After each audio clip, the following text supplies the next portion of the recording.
दक्ष police news, पहिले खाकी मग बाकी।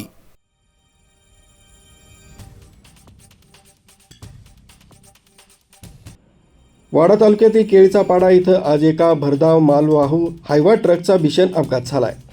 चालकाचा वाहनावरील ताबा सुटल्यानं हा अवजड हायवा थेट रस्त्याच्या कडेला उलटलाय। या घटनेमुळे परिसरात एकच खळबळ उडाली आहे। अवजड वाहनांच्या वाढत्या दहशतीचा प्रश्न पुन्हा एकदा ऐरणीवर आलाय। अपघात इतका भीषण होता की हायवा उलटल्यानंतर तो थेट एक जवळच असलेल्या एका घरावर कोसळणार होता।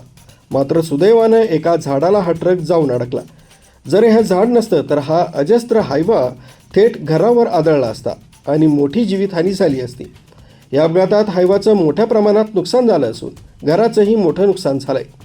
पालघर जिल्ह्यात सध्या सुरू असलेल्या प्रकल्पांसाठी खाणींतून मोठ्या प्रमाणात गौण खनिजांची वाहतूक होत आहे। मात्र ग्रामीण भागातील अरुंद रस्त्यांवरून ही ओव्हरलोड वाहनं यमदूतासारखी धावत आहेत।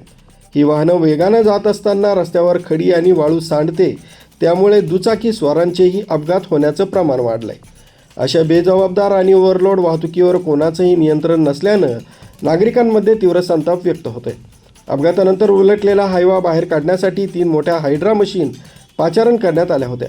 या मोहिमेदरम्यान रस्त्याच्या दोन्ही बाजूला वाहनांच्या लांबच लांब रांगा लागल्या होत्या आणि प्रवाशांना प्रचंड मनस्ताप सहन करावा लागला।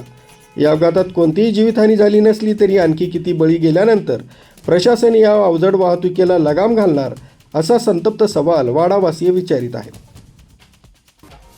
न्यूज ब्युरो, दक्ष पोलीस न्यूज।